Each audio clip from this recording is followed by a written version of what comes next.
Նախ պարոն Թևանյան, ինչու որոշեցիք ընտրություններին միանալ առաջարկ Հայաստան ծրագրին, ինչու Մայր Հայաստանը չորոշեց առանձին չմասնակցել։ Որովհետև մենք մշտապես կողմնակից ենք եղել քաղաքական դաշտում լայն համախմբմանը եւ կարծում ենք, որ այս ընտրությունների ժամանակ լայն համախմբման միջոցով հնարավոր է լինելու փոխել այս իշխանությունը։ Դրա համար էլ ինքներս մեր օրինակով ցույց տվեցինք, որ ամբիցիաները, հատվածական շահերը մի կողմ ենք դնում եւ մասնակցում ենք մեկ ընդհանուր տրամաբանությամբ, մեկ ընդհանուր ծրագրով եւ բոլորիս նպատակն է միասնական ջանքերով փոփոխությունների հասնելը։ Հնչում են մոտեցումներ, որ ձեզ օրինակ Ռոբերտ Քոչարյանն է ուղարկել Գագիկ Ծառուկյանի մոտ, ասում են, որ հաշվարկներ ունեք, որ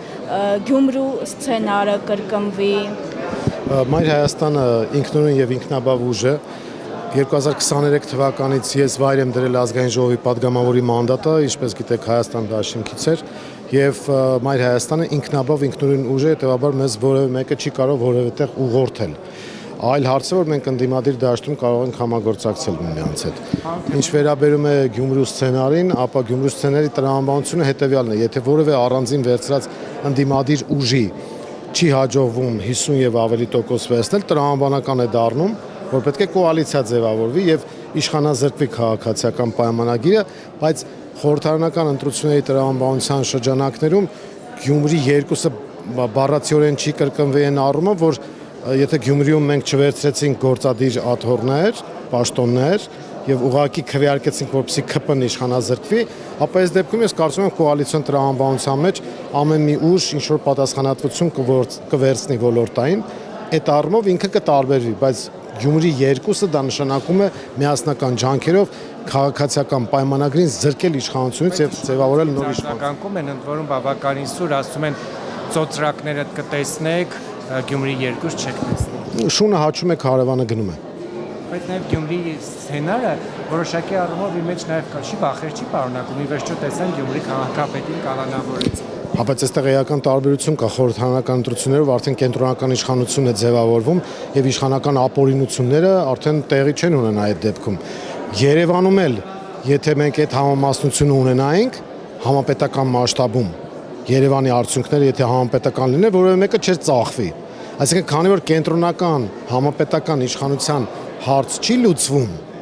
այդ դեպքում տարբեր գործողություններ արվում են նույն ԿՊ-ն գնում է ապօրինությունների, ասենք Վանաձորում, Ալավերդիում եւ մյուս տեղերում։ Իսկ այստեղ ինքը արդեն իշխանազրկվելու է, այդ ապօրինությունները չի կարող թույլ տալ։ Ասում են, որ մի քանի բլոկով եք ուզում գնալ, բայց այդ մի քանի բլոկը ըստ էության նույն բլոկն է եւ վերջում ինչ որ մեկին հանրությանը հրամցվելու է վարչապետի տեխնացու անկախ նրանից թե ով ինչքան այսպես ձայներ նաեւ կստանա։ Ոչ թե ինչ որ մեկին, այլ կոնկրետ ձայների համամասնությամբ կորոշվի թե ով է վարչապետի տեխնացուն, դա մեկ։ Երկրորդը, մենք տարբեր ուժեր ենք, բայց ունենք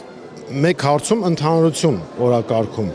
փոխել այս իշխանությունը։ Այդ առումով այո, ես որևէ գաղտնիք չեմ բացահայտում։ Մենք գնալու ենք առանձին խմբերով,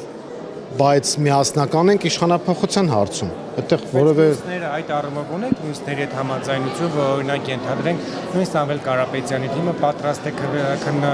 քվեարկել ձեր վարչապետի տեխնացուի օգտին, ի վերջո Արտուր Վանեցյանն է հայտարարել ընտրություններին մասնակցելու մասին, Ռոբերտ Քոչարյանն ասում է, որ ամենալավը ինքը կարողանա այս երկիրը ստեղծված իրավիճակից դուրս հանել, այլ ուժեր եւս ունենալու են մասնակցություն։ Դուք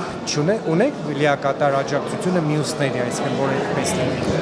Տեսեք, նախ ով է լինելու իշխանություն, ում վարչապետի տեխնացությամբ եւ այլն, դա կորոշի ժողովուրդը։ Առանձին ասել, որ հիմա արդեն քննարկում ենք, թե ում օգտին ենք քվեարկելու, չկա այդպիսի բան եւ տրամաբանական էլ չի, որովհետեւ ձայների համամասնությունն է որոշելու,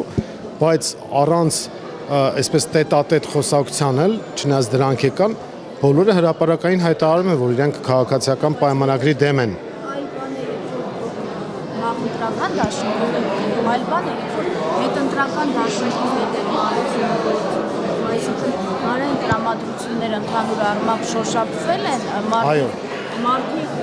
ավելի քան 80% ավելի իրավիճակը, որ ի վերջո օրինակ եկել են ձեզ են ձայն տվել, մյուսին են ձայն տվել, բայց հետո դուք միանում եք եւ լրիվ այլ վարչապետի տեխնացուի անունը։ Մենք ամեն ինչ անելու ենք, որպեսզի, այո, մենք ամեն ինչ անելու ենք, որ մենք ստանձնենք իշխանության պատասխանատվության ղեկը, բայց իրական որոշողը լինելու է ժողովուրդը նայած ու ինչքան ձայն կտա ինչ համամասնությամբ։ Իսկ ինչ վերաբերում է հետընտրականին, ապա ես համոզված եմ, որ ընդդիմադիր դաշտում որևէ տարակարծություն չի լինի ՔՊ-ին իշխանությունից հեռացնելու հարցում։